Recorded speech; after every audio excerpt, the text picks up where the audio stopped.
The TVWAN News is proudly brought to you by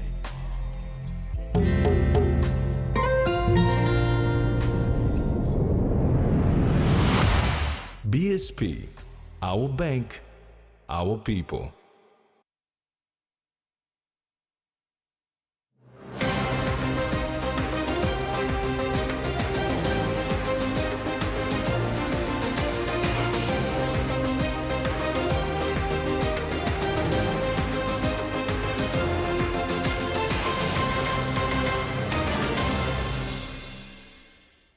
Hello and welcome to Monday's News. I am Rex Lita. And I'm Jasmine Jack. Join me later in the bulletin for sports.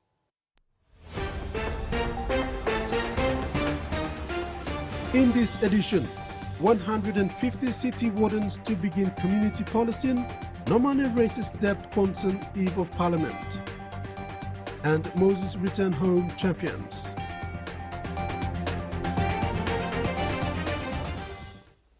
A new PNG antimicrobial guideline is now available for all health professionals to work together to fight against this unseen global public health enemy crisis of the 21st century. This was announced during the second PMGH World Antimicrobial Resistance Awareness event on Friday, November 22nd at the Port Moresby General Hospital. The theme was Educate, Advocate and Act Now. Dr. Paki Molume, Chief Executive Officer of Public Health in PNG, said drug-resistant deaths globally are alarming. With the year 2050 not far away, globally it is estimated that the fatality worldwide has a possible escalation of approximately 10 million annually by that year. In 2019, 1,700 deaths were attributed to AMR and 7,200 deaths associated with AMR. Papua New Guinea has the 56th highest age standardized mortality rate per 100,000 population associated with AMR across 204 countries. Dr. Molume said the PNG is facing a serious problem leading to antimicrobial resistance. He urged clinicians to give correct doses by applying the new guideline.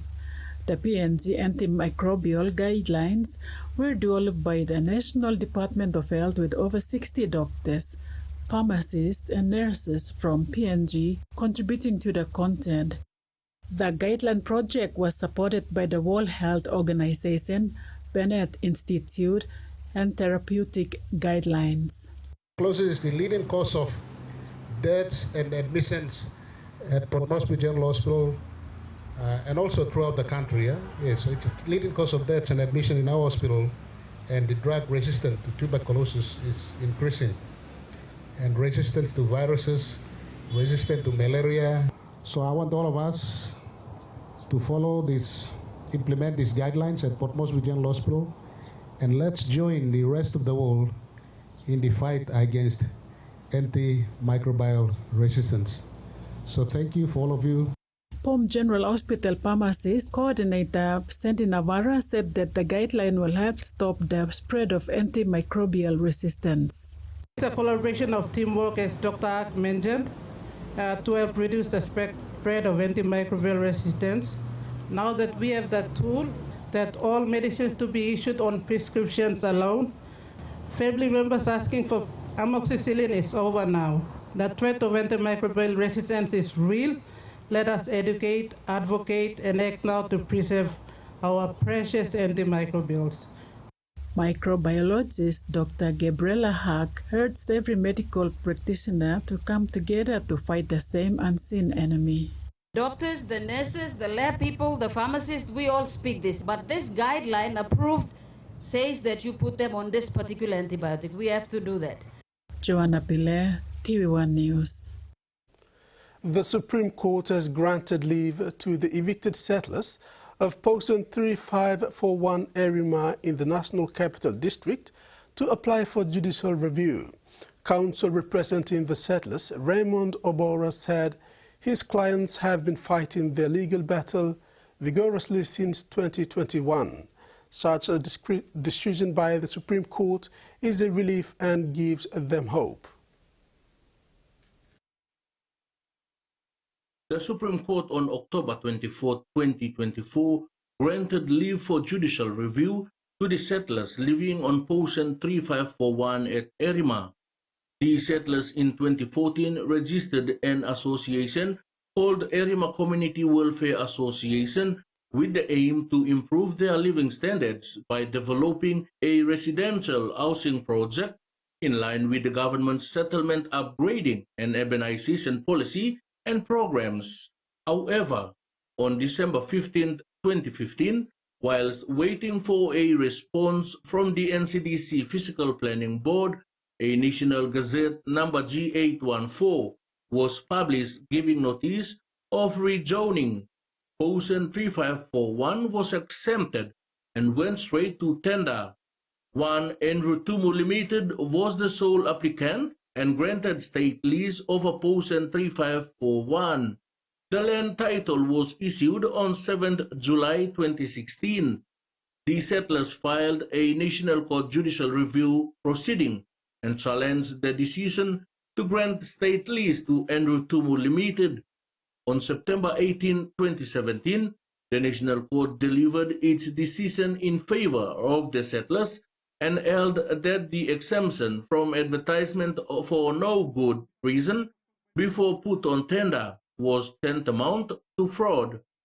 The National Court also ordered that the state lease granted to the company on July 7, 2016, null and void, and title issued be cancelled. Na bibla to kasem Supreme Court law ito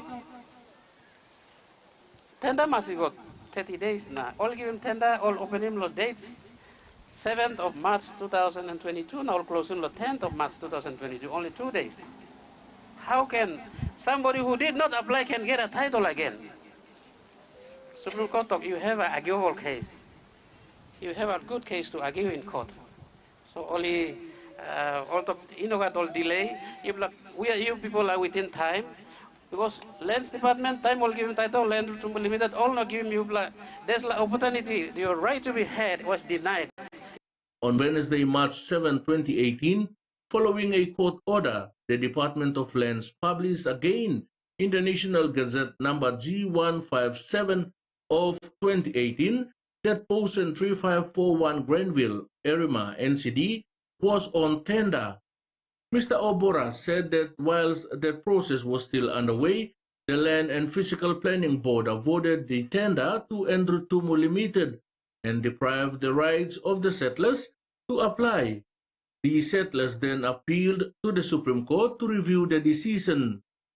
Freddie Mo, TVWAN News. 150 trained wardens comprising of male youths will be deployed to Boroko and Gordon's precincts to assist police in preventing crime in those areas, starting effectively tomorrow. They are part of the City Warden initiative launched by the NCD Governor Powers Park-up today in Port Moresby. The National Capital District Commission, in response to the rising crime rates and serious safety concerns in Port Moresby, introduced the City Warden initiative. It was launched today with the aim of enhancing public safety at critical transit points throughout the city. Under the initiative, 150 wardens will provide a visible presence at bus stops where residents are vulnerable to harassment and other security issues. 100 of these wardens will be stationed at Gordon's and 50 at Boroko. Speaking during the launch, NCD Governor Powers Park-up said the wardens have undergone 2 weeks of induction and 3 days of specialized skills training by professional instructors. The training covered basic life skills, health and hygiene, code of ethics, appropriate dressing and behavior, crisis management, self-respect, and adherence to a chain of command. This soft launching is very simple. Enough is enough. That's our message. We are going to turn it around and give security, safety, and confidence back to the residents of our city in all levels, and all the residents of our city, including visitors, tourists, business people to our city. This is the initiative that we are launching today. Today is a soft launching. It will be only for 1 month trial period. We are doing it a trial period because we want to assure city residents that we are not coming up with just a gimmick, that we are going to just, trial something that might or might not work. No, we mean business. Backup said the standard operation procedures for the NCD Warden include making their presence known in public spaces, monitoring public movement, and discouraging illegal vending, provide security for women, girls, and other vulnerable individuals, and addressing unethical behavior in public spaces. Your initiative help us to help the city residents keeping the city safe. You are election governor, and we will give you undivided support. The governor said NCDC will provide the necessary support to police, RTA, and community leaders, including logistics such as vehicles and fuel, ensuring that perpetrators of unethical behavior have no room to operate in public spaces. NCD Central Commander Benjamin Turi said NCD Police will fully support this initiative. Tracy Pa, TV1 News. After the launch, police supported wardens as they conducted an awareness drive to the Boroko and Gordons areas, informing the general public about their deployment come Tuesday, 26th November. Here are the highlights of the awareness. Community all use throughout the city. Now, this is work now operation of police by work on the community. Deep down, far up and beyond, that you will never catch up with the laws of this country. And CDC will come up with an act of. Today marks Public Service White Ribbon Day and 20 days of activism. The day was commemorated by the Corporate Service Division Gender Equality and Social Inclusion of the Department of Personnel Management. The team Let Us Orange the World depicts a global campaign to raise awarenesses and end violence against women and girls. According to White Ribbon UK, White Ribbon Day encourages people to take action to challenge harmful behaviors and cultures that lead to violence against women and girls. The Department of Personnel Management supports this fight towards ending violence against women and girls. A sausage sizzle was held as a fundraiser for local charity like House Ruth. You may right lo kisim life lo man. You may not right lo rausim life lo man na putim kina na toya sign lo front lo life lo man o Mary wo you may kisim lo rabis pasin. Pasin lo kile man o kile Mary. Chief Pathologist Dr. Seth Forse informed on what people should do and the procedures to take with a person who has died as a result of gender-based violence. I'm emphasizing here is, if your daughter or mother or sister is exposed to some kind of violence, one, we can do just medical report to document the injury while they're still alive, okay? So we can arrest and charge the suspect or accused. If we sadly lose their life, then postmortem, it's a violent-related death. So postmortem is a key tool that you guys in your line of duty of work must encourage family members to use. That goes not only for GBV, but socially related cases. The Prime Minister and other keynote speakers from the Department of Prime Minister and NEC were invited to today's event, but did not make it. Jasmine Erjak, TV1 News. This is TV1 News. We'll have the day's other stories when we come back. Stay with us.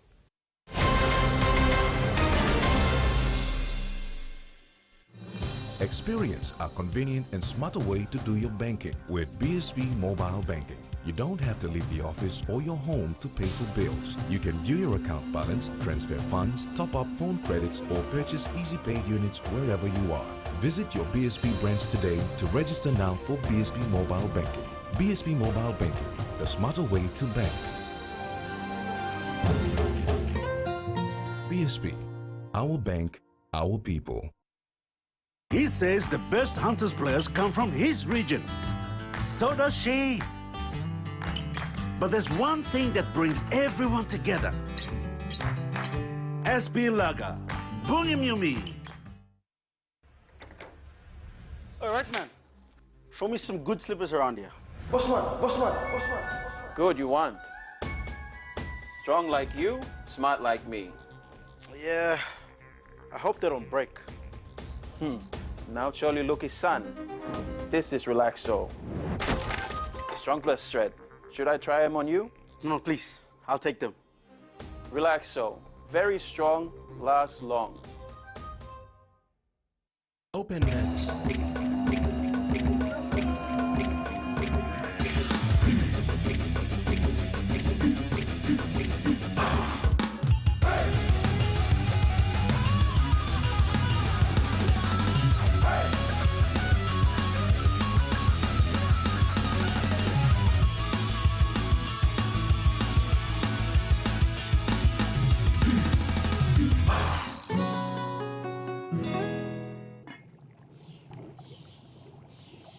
Hiya, Mama. You wait then, let me add him special flavor. Put in more flavor, put in more taste. Magic kakaruki up a big smile on face. Time for kim chicken, a great kumutu. Sip, sip, the moo, yes, magic on you. Maggi, the taste PNG loves.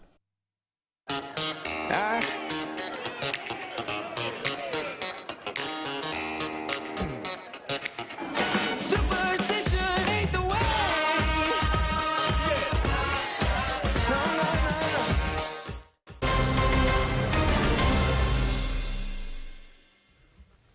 In overseas news, Samoa's health ministry has confirmed a case of whooping cough. New Zealand has declared an epidemic of the disease. The ministry said it continues to observe a high number of severe acute respiratory illnesses presenting to the hospitals.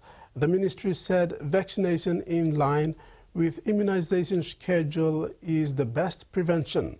However, vaccine for adults and children over 7 years old, including pregnant women, are not yet available in Samoa. In Aotearoa, health agencies declared a whooping cough epidemic on Friday after 263 cases were confirmed in previous month and have warned vaccination rates are too low. Some wine producers in Canberra have been planting new vine varieties over the past couple of years, hoping they will be more resilient to climate change. Weather data shows that summers in the capital are getting longer and hotter, which is impacting the quality of more traditional wines. As Canberra's cool climate wine region warms, these vines could produce the wines of the future. Directly behind me is Albarino, and we've also planted Menthia and Paraletta. Spanish white and red grape varieties planted at Mount Majura Vineyard around 2 years ago, designed to future-proof what goes in the bottle. We're looking for varieties that will have a longer ripening period and be more suited to a slightly warmer climate. Bureau of Meteorology data shows that average spring temperatures have been rising. If we look at the last 20 years, we've also seen an increase between 1.3 and 1.7 degrees, and that's quite a lot in maximum temperatures. Summer now starts sooner and lasts longer. What we're seeing is that the temperatures that we used to associate with summer, maybe 50 or even 30 years ago, those temperatures are happening now in spring. The effects of climate change have been steadily and noticeably changing Mount Majura's wine production. We've got data that shows over the last 20 years we've seen greater than 30 days, maybe 40 days shortening of the season for Chardonnay, so we're harvesting it up to 40 days earlier than we did when we first started. For winemaking, an earlier, hotter spring means an earlier, shorter harvest. This can cause a crunch on resources like picking and processing, but crucially, the wine just isn't as good. If it gets too hot, what will happen is we'll see fast ripening and we end up with sugar accumulation and our acid drops out, but we don't have flavour ripen as well. Majura will continue to plant lesser-known climate change-tolerant varieties in the coming years. In time, consumers may have to change their palate. The Pacific Islands have long served as a moral compass in global climate negotiations, calling for equity, ambition and justice. At COP29, that call was once again ignored, leaving vulnerable communities to bear the brunt of the climate crisis, says the Pacific Islands Climate Action Network. It says COP29 failed to progress on crucial issues. The outcomes represent a failure to meet the scale of the crisis, leaving vulnerable nations at risk with little support. The network is concerned the new climate finance goal of a US $300 million annual target by 2035 relies heavily on loans rather than grants, pushing developing nations into debt. 2 protesters have been granted bail after allegedly disrupting the shipping channel leading into the world's largest coal port during an anti-fossil fuels demonstrations. Hundreds of people took to the water in Newcastle over the weekend, with some paddling past police barriers to block ships. Romy Stephens reports from Newcastle. 170 people were arrested during an anti-fossil fuels demonstration on Newcastle Harbour yesterday. It happened around 10 o'clock in the morning when a large number of protesters used their kayaks to paddle past a barrier of police boats and enter the shipping channel which leads into the port of Newcastle. 156 adults and 14 youths were eventually charged. 138 were charged with disruption of a major facility, and then 32 were charged with not comply with direction by authorised officer relating to safety. 2 of those arrested appeared in Newcastle local court today. They included Andrew George and Naomi Hodgson. The court heard Miss Hodgson was previously on bail in relation to other protest matters and that she breached that bail. Both protesters were granted bail today with conditions. Protest organiser Rising Tide spoke after that judgment. The protest laws under which many people were charged are, I believe, politically motivated. It's a real shame that they've been applied in this circumstance. Our governments can't arrest their way out of their own failure by continuing to approve new coal and gas in a climate crisis and not taking care of hunter workers. That's why we are out on the water, and until they do their job, people will continue to protest. People take these measures because they feel as though they have no other choice, and they are willing to accept the consequences of their actions, unlike many of our politicians. Rising Tide has also said that it will proceed with heading to Canberra this week to continue with demonstrations. A warning before we continue. This next story contains discussions and images of Aboriginal women killed by domestic violence. The Northern Territory coroner will today announce her findings and recommendations after a landmark inquiry into the death of 4 Aboriginal women killed by their partners. The inquest have heard from 95 witnesses and examined the Northern Territory's domestic, family and sexual violence response systems across government departments and frontline services. Melissa Mackey has been covering the inquiry and reports from Alice Springs Local Court.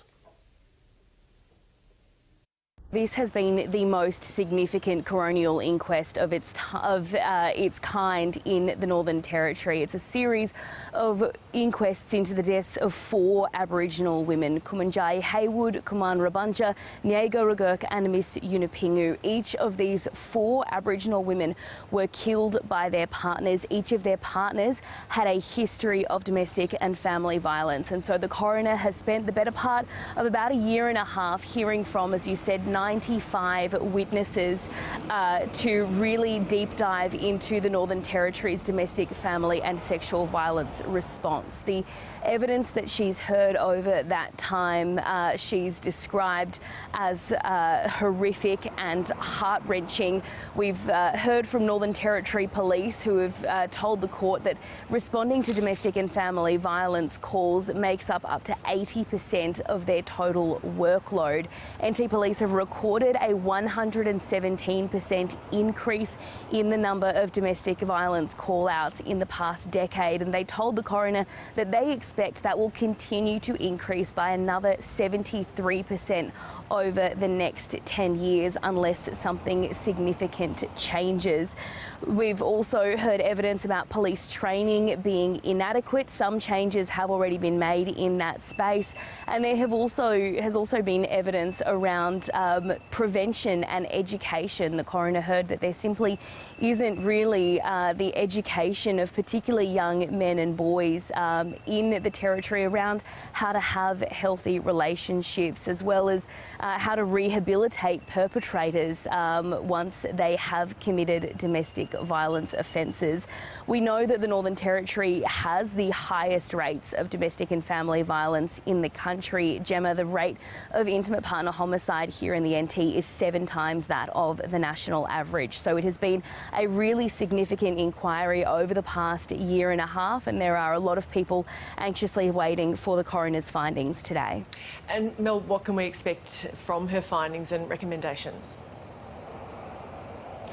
Well, broadly, the most consistent theme that the coroner has been hearing about over the past year and a half has been funding. So I expect that her findings and recommendations will ultimately be for a significant funding boost to the domestic and family violence sector, both in the response avenue, the police response, frontline services and women's shelters that these victim survivors rely on, but also in that prevention space. As I said earlier, we have heard evidence of that lack of rehabilitation and education and primary prevention. So we expect that there will be some findings and recommendations in that space as well as police training. We've heard that some changes have been made, some quite significant changes have been made to the amount of training that police receive in the domestic and family violence space, and so it will be interesting to see what the coroner recommends in that area. I've been speaking to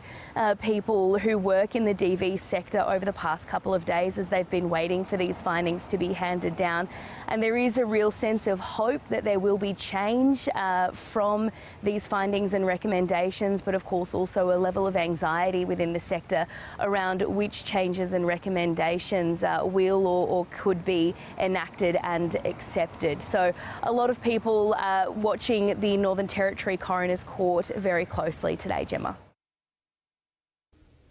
And now the finance news.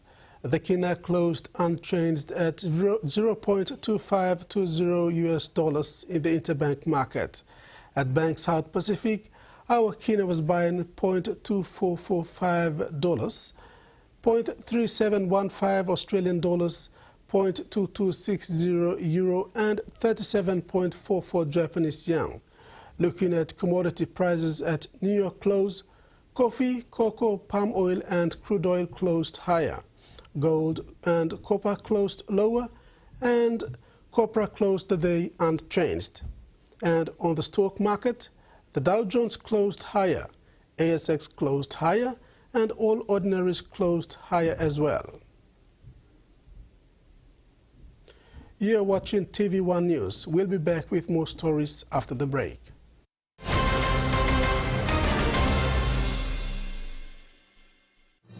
Experience a convenient and smarter way to do your banking with BSB Mobile Banking. You don't have to leave the office or your home to pay for bills. You can view your account balance, transfer funds, top up phone credits, or purchase easy paid units wherever you are. Visit your BSB branch today to register now for BSB Mobile Banking. BSB Mobile Banking, the smarter way to bank. BSB, our bank, our people. A true champion is measured by their courage, their determination, and their passion to never give up and to always keep trying.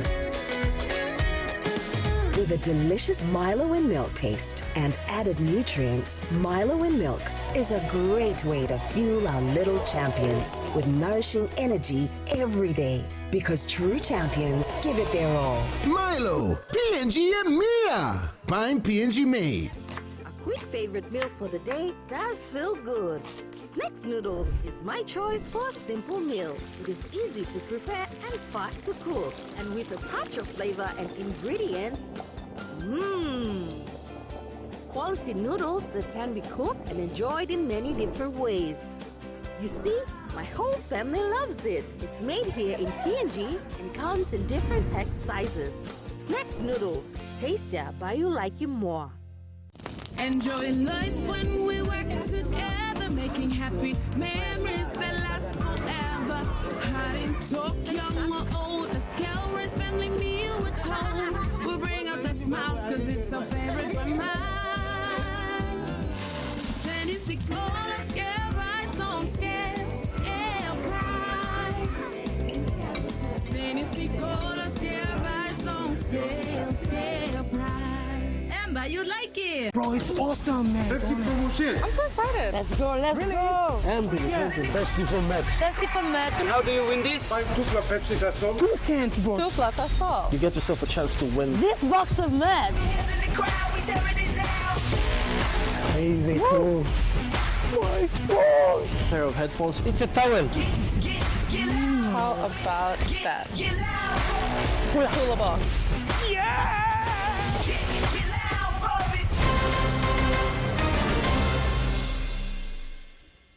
Thanks for staying with us on TVWAN News. Back home, members of the Manam Human Rights and Advocacy Group 6 years ago took the national court and subnational government to court over statutory negligence and human rights abuse of 10,813 adult persons of Manam Island. On September 3rd this year, presiding judge of the National Court in Manam, Justice Virgil Narakobi, handed down his decision in favor of the Manam people and issued 12 orders which are being served on the parties named in the decision. Over the weekend, the Human Rights and Advocacy Group met to go over the 12 orders and ensure that the government fulfill its statutory obligations. Members of the Manam Human Rights and Advocacy Group met over the weekend to discuss the 12 court orders issued by the National Court in Medellin on September 3rd this year and ensure the government fulfills its statutory obligations. 6 years ago, the group took the government and subnational government to court for statutory negligence and human rights abuse of more than 10,000 adult persons on Manam Island. The Manam people initially were seeking 7 orders from the courts, which included the permanent resettlement of the people, provision of monthly food rations until permanent resettlement, and rehabilitation of the care centers and its utilities. The court proceedings, which started off with Justice David Kennings in 2018 on 14 December, ended with Justice Virgil Narakobi. Justice Narakobi issued different time frames for each of the orders, some of which are to be compiled with or to be implemented within the next 6 months from the date of the decision, that is September 3rd, 2024. Parties so ordered will appear before Justice Narakobi on March 3rd, 2025, or thereafter to explain to the National Court the progress made so far in respect to the orders issued. Fortunately for us, Judge gave him 12 months. Now the Assembly talk, government, order him government, give him, find him ground, buy him ground within a 12-month period, not more 24. Maybe ask him 24, talk 12. So now, as we stay here, I think at 9 plamunta sol, no government buy him ground, create him work blong resettlement. The decision made by the National Court has been well received by 20,000 plus people of Manam throughout the country and abroad. However, there is still one more immediate demand that they would like to see happen. Frida Kana, TVWAN News. Monthly food rations was among the most important in the plight for justice for the displaced Manam Islanders. Chairman of Manam Human Rights Advocacy Group said they also need a police post for the care centers, a fully pledged doctor and school fees for their children, at least until they are resettled permanently. Yet, so me by go back to lawyer, now me by ask him all long. National government must give him rights. Because time long working policy, it may take 6 months. Now time long implement him, it may take another 6 months. He will go by 2, 3, 4 years time before me one time. But no arise yet. So I am 1 plus something by me to walk him long. One time lawyer and this by me ask him, lawyer long, go back to court long, ask him national government long, give him kai immediately, while you me wait him national government long by him ground walking permanent resettlement. Deputy Leader of Opposition, James Nomane, is concerned at the huge amount of debt incurred by the government. In a press conference today, Nomane said in 2018, the national budget was around 25 million kina. From the 5-year period from 2019 to 2024, he said the public debt increased by 37 billion kina, or whooping 148%, taking national debt to over 62 billion kina, pardon me. He said this level of borrowing is unprecedented. Shadow Minister for Treasury and Deputy Opposition Leader James Nomane has called on Treasurer Ian Lingstaki to clarify the whopping debt incurred by the government over the last 5 years. Nomane, in an interview today, says that currently the public debt has increased from 25 billion kina in 2018 to 37 billion kina, a whopping 148%. This now takes the national debt to over 62 billion kina. Nomane further stated that the 37 billion kina in borrowings could have been effectively combined with record high tax revenues to create 1 million high-paying decent jobs for our youth, revolutionize the primary sector with downstream processing facilities and tenfold production, bring in foreign direct investment, and effectively transform the PNG economy into one of the highest global exporters of commodity crops and livestock. From this 37 billion kina, the country is left to wonder what significant investment or infrastructure development has taken place to be the catalyst for economic development, growth, job creation, and economic transformation to take our people out from poverty and into a prosperous country that they all deserve. The Deputy Opposition Leader believes Papua New Guineans have witnessed the biggest missed opportunity in our history. He claimed that the 2024 budget has failed and that the outcome is historic debt, burdens, and a cost of living crisis. The 2024 budget failed. It was a historic failure that has got us more in debt, that has increased inflation, and that has made it harder for us to invest in our people, because now we are under the onerous obligation to the International Monetary Fund to meet their requirements, because we borrowed from them. That's why they've set up shop in Papua New Guinea. They're going to take over if we continue to allow this government to perform the way it's been performing. Attempts to get a response from Treasurer Ian Lingstaki today were unsuccessful. Meantime, Parliament resumes Tuesday, November 26 at 2 p.m.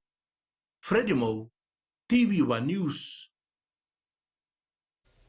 Deputy Leader of Opposition James Nomane says the opposition accepts the move by members of our party and their leader and MP for Finsafen Rainbow Paita for moving back to the government. He said it is their prerogative to decide which side of the house they want to be in. So the move by our party was to go and be in government so they can get favor from the Prime Minister and from the Treasurer so that they can be in receipt of their budgeted funds. That's the whole impetus of the move by our party.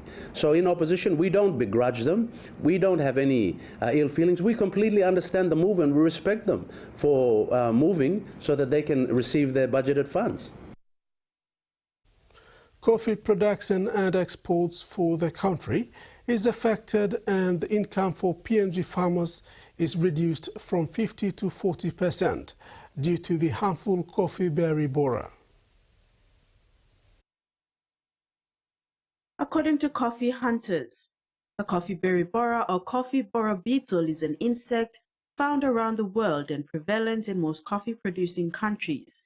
It is among the most harmful pests to commercial coffee plantations and can attack 50 to 100% of berries on a farm if no control measures are applied.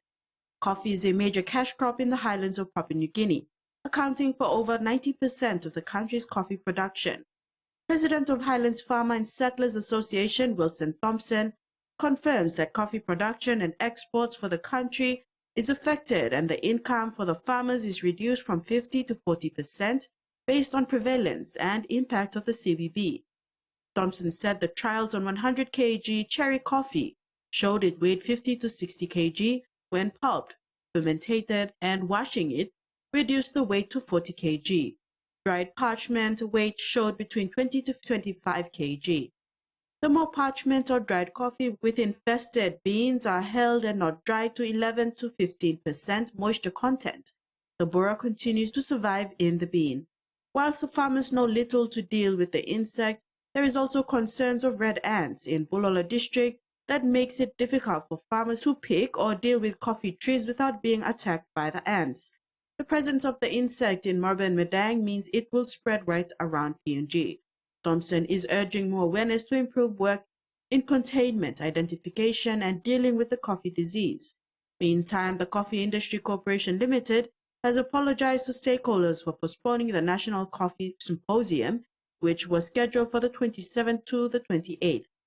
Jasmine Irajak, TVWAN News. This is TVWAN News. Sports is next with Jasmine. Stay with us.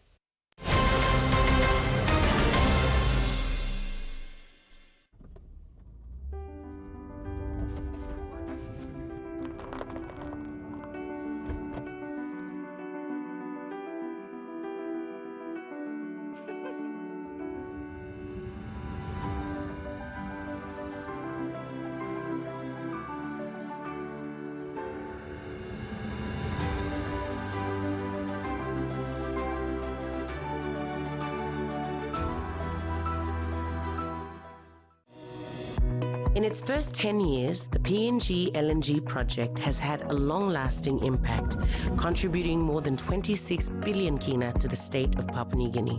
Equity distributions are paid to KPHL and MRDC based on the interest they hold.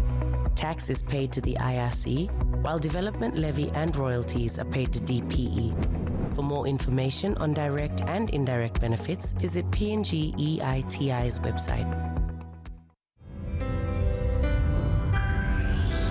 Kumu Petroleum is a major regional petroleum industry player involved in large-scale upstream, midstream, and downstream petroleum and energy developments in the country. We are committed to ensuring that Papua New Guineans maximize benefits from the petroleum and energy sector.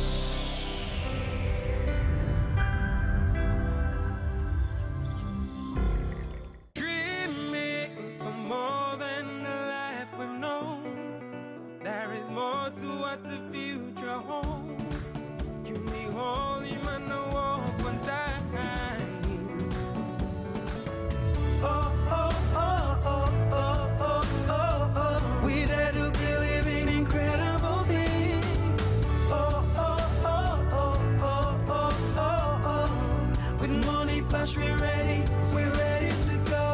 I just feel this heaviness in my chest. To touch, it'll go. It's over. Smash him in the tackle. Train hard, play hard. 24 teams, 7 cities around the world, and only one winner. It's do or die.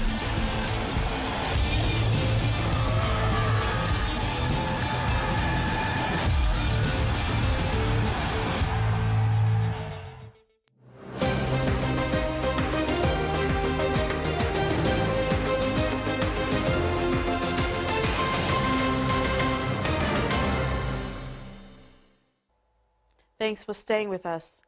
AFL PNG has again put the country on the world sporting map following the PNG Mosquitoes' emphatic victory over Nauru at the 2024 inaugural AFL Pacific Cup Championships on Saturday. The Mozzies displayed consistent dominance throughout the match, culminating in a decisive 62-19 win on the Sunshine Coast in Queensland, Australia. The triumphant playing group and coaching staff arrived to a hero's welcome reception at the Jackson's International Airport Terminal late Sunday afternoon. It was jubilation and a surreal moment for the players, joined by family members and the AFL fraternity, who turned up in numbers to welcome the Pacific Cup winners last night. Winning coach Douglas Lai was quite lost for words, trying to sum up everything that transpired over the weekend. I can't find a word to describe it. The first ever Pacific Cup and PNG Mosquitoes, the defending and the two-time champions of the International Cup, proved everyone in the Pacific that we're still the AFL kings in the Pacific. Through adversity and challenging weather conditions, Coach Lai said his message to the boys was to stick to basic football and control the ball and maintain their composure, especially against an aggressive Nauru outfit who tried to use dirty tactics to frustrate the PNG boys. We stuck to our game plan and we just came away with the win during the round games. And we knew that, coming into the grand final as favorites, we were ready to take on Nauru and, take the cup away from Sunshine Coast and bring it here to Papua New Guinea. Port Moresby, sorry. Coach Lai also shared his thoughts about Mosquitoes middle forward David Silvera and his overall outstanding performance. He's only 17 years old, but the way he plays with so much experience. It's just like he's been playing there. He plays just like he's been in the International Cup and he's been in the Pacific Cup for some years. He's got so much confidence in him. He's so good. He's going to have a great future. This historic win marks the Mosquitoes' return to championship glory after several years. The last time they hosted a cup was in 2017 when they defeated New Zealand Falcons in the AFL International Cup. The victory highlights the team's resilience and hard work over recent years. Terry Longwood, TV1 Sports. Port Moresby Rugby Football League competition is in turf tussle. Half of the participating clubs voted for new executives to lead the competition next year onwards. But current executives remain in power.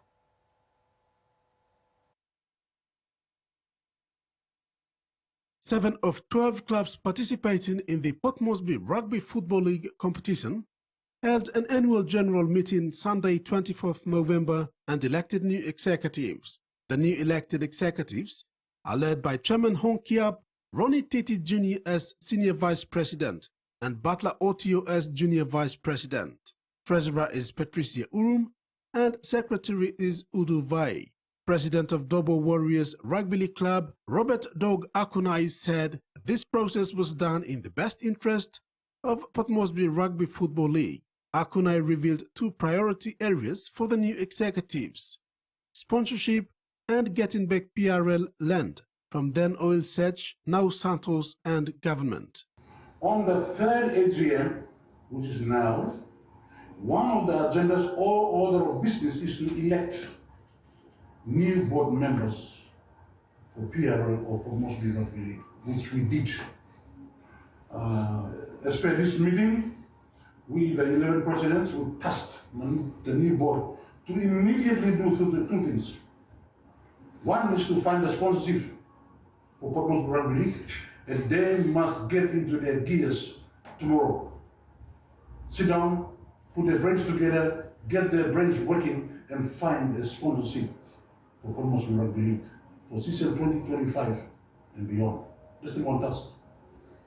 Number two, we want them to take the PRL. The land that we own has been given away, so we want it back. President of Paga Panthers Richard Wagambi and President of Gulf West Bobby Ako also demanded for change in direction when they voted. Although the AGM was scheduled for November 30th, the clubs moved it forward by a week, citing Section 15AI of the POM RFL Constitution that AGM should be held every third week of November.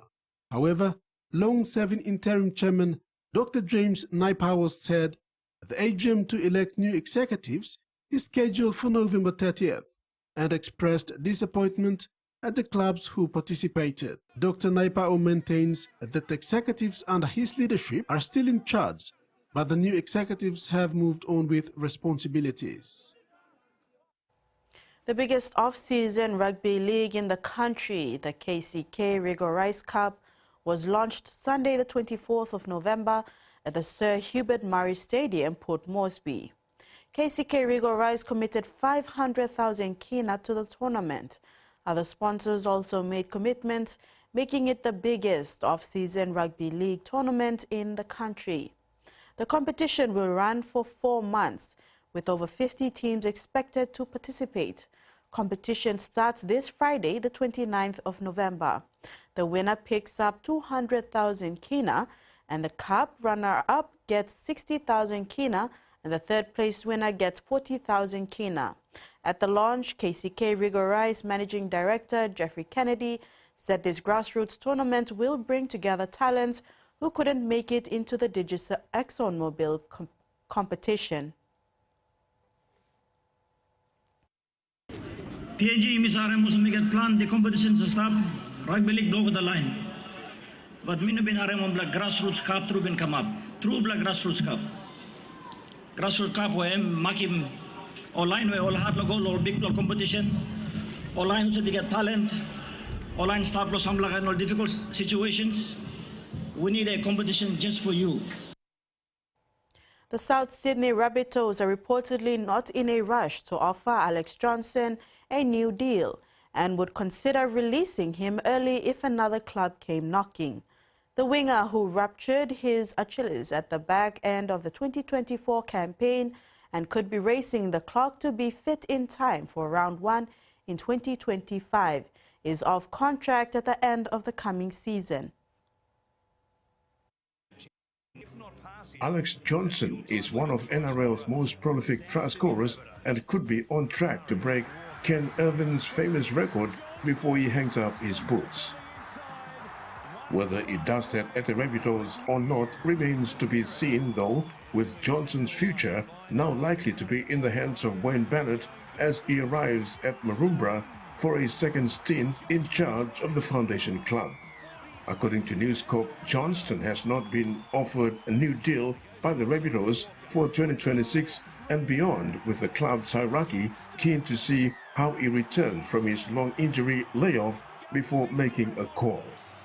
Johnston has been able to negotiate with rival clubs since November 1, and the reports suggest that is already underway, with the winger's management heading to the open market. The winger, who ruptured his Achilles at the back end of 2024 campaign and could be racing the clock to be fit in time for round 1 in 2025, is off contract at the end of the coming season.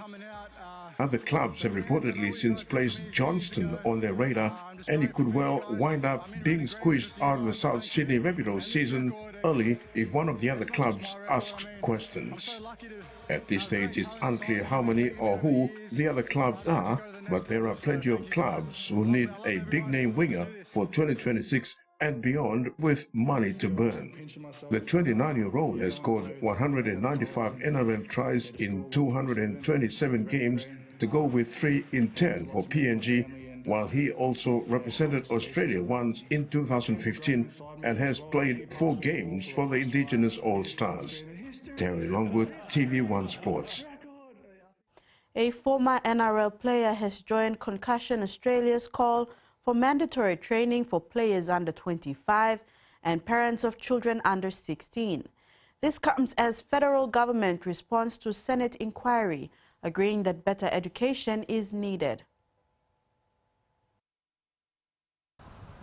Watching ex-NRL player PJ Marsh pass a football to his teenage son, it's hard to believe he didn't want him playing the game he loved. He pretty much signed us up tennis, golf, everything like that. With his injuries and stuff, he didn't want us playing footy. But serious injuries and head knocks forced Marsh to retire earlier than he'd planned. When I did finish playing rugby league, I was a little bit dirty on rugby league. I felt like they'd left me and hung me out to dry. The pint-sized player was a Queensland State of Origin Eels, Warriors and Broncos hooker. We're finding out a lot more about those these days, how serious it was, and I suppose there wasn't concussion rules as such back then. Marsh, alongside Concussion Australia, is calling for mandatory independent education, particularly for young players. This concussion crisis, we need to be seeing action from not only the federal government but also the state and territory governments, and that includes principally mandating education in particular areas of society for particular or deemed sports. And it's not just for the players, but for parents of kids under the age of 18. This is for your more at-risk sports as it relates to head injuries, rugby, AFL, combat sports, and other sports of that nature. More than a year after a Senate inquiry, the federal government says it supports a recommendation to improve community awareness and that better education strategies are needed. Marsh says his body and brain will never be the same. With the education, I think the players will understand that that's just silly. It's not toughness to keep going. And that ends the sports segment. Over to you, Rex. Thanks, Jasmine. And now the weather forecast.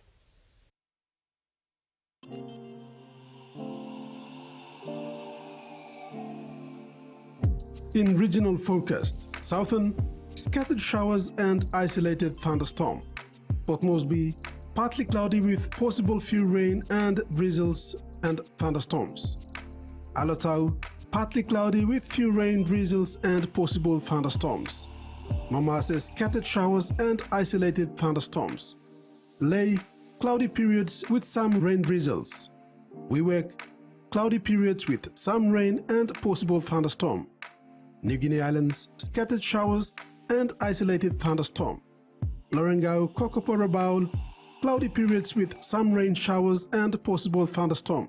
Buka, partly cloudy with possible brief showers. Highlands, scattered showers and isolated thunderstorms, then scattered morning fog. Mendi, Tari and Wabek, period of clouds with rain and possible thunderstorms, morning fog. Ocean forecast for PNG areas for the next 24 hours. Coral seas rather rough with east to southeast winds of 20 to 30 knots. Solomon Sea slight with easterly to northeast winds of 5 to 10 knots. Solomon Sea slight with easterly to northeast winds of 5 to 10 knots. Bismarck Sea slight with easterly to northeast winds of 5 to 15 knots. Pacific Ocean slight with northeast southeast winds of 10 to 15 knots. And coastal waters forecast. Waters of southern PNG Indonesian border to Daru to Kiwai Islands to Kerema to Yule Island to Hood Point to Samarai Islands seas 1.0 to 1.5 meters, rising to 2.5 meters along Daru and Hood Point. Waters of New Island to East New Britain seas 1.0 to 2.0 meters. Waters of Samarai Island to Cape Vogel and Old Milne Bay Islands. Waters of Finsafen through Vitia Strait to Siasilong Island and waters of Manus and its western group of islands seas 0.5 to 1.5 meters.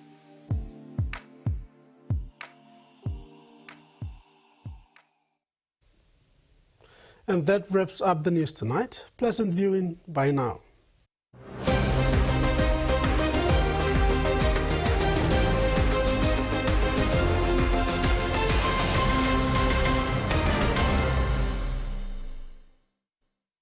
The TVWAN News was proudly brought to you by